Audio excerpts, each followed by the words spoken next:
The classroom fell silent the moment the paper slapped onto young Michael Kennedy's desk. A red circle bled over his neatly written paragraph like a wound. "Illegible. You'll never be a writer if no one can read this," his teacher said, loud enough for the class to hear. Michael felt the floor tilt beneath him in one sentence, one moment, and suddenly the dream he carried since childhood seemed to crumble in his hands.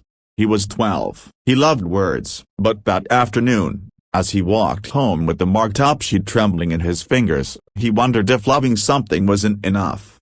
Michael spent the rest of the school year shrinking into himself. He wrote only when required. He stopped sharing stories with friends. And at night, when the world was quiet and the lights outside faded, he hid his notebook under his pillow, afraid someone might find it, judge it, dismiss it. Writing became a secret he protected like a small flame cupped between uncertain hands. Yet even the gentlest flames can grow. It started with his grandmother, who noticed he no longer carried a notebook. One evening, she placed her own journal in front of him, worn leather, edges softened by time. "Your handwriting doesn't matter as much as your voice," she told him. "Write until the world listens." He did. He practiced relentlessly, not to make his handwriting perfect, but to make his words powerful. He scribbled on old receipts, napkins, grocery lists, school notebooks, anything. His handwriting remained crooked, looping in odd places,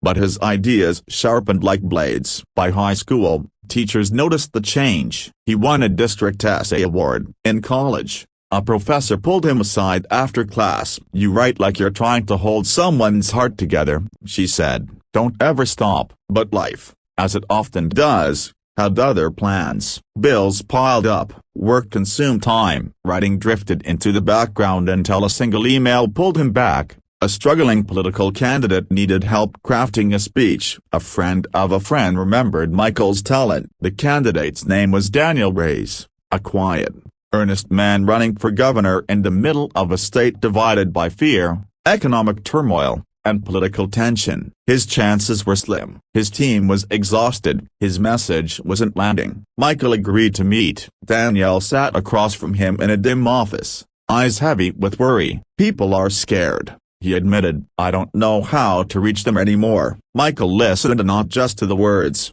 but to the tremor beneath them. He saw a leader who cared, but one who couldn't find the right language to bridge the widening cracks in his state. Something stirred in him, something he thought he'd buried years ago under red ink and doubt. That night, he wrote. He didn't think of his old teacher. He didn't think of handwriting or judgment or the fear that his words might fail. He thought of the grandmother who believed in him, the professors who encouraged him, and the frightened people waiting for reassurance they weren't sure would come.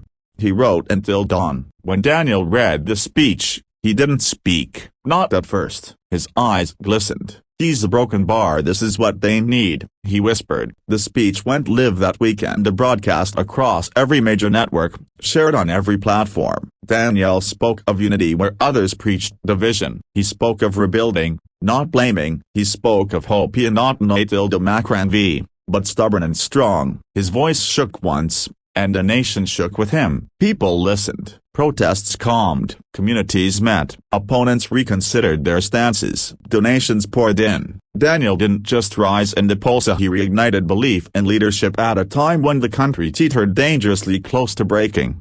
And behind the scenes, in a small room lit by a single lamp, Michael Kennedy watched the world respond to words he once feared would never matter. Reporters soon traced the speech back to him. Interviews followed. Offers flooded his inbox. But out of everything said and written, one message stood out: a short email from a former teacher long retired. "I remember telling you your handwriting would hold you back. I was wrong. You found a way to write that no one can ignore." Michael smiled, not out of spite, but closure. The wound that began with the circle of red ink had healed into something stronger. In the years that followed, he became one of the most sought-after speechwriters of his generation. But he never forgot the boy who hid notebooks under his pillow, terrified that his words weren't good enough. He never forgot that flame. And he never forgot the simple truth that saved him up and eventually helped save a nation. Your voice matters, even when someone tries to silence it. Your story matters, even when others don't understand it. Your words matter, even when they're written in imperfect handwriting.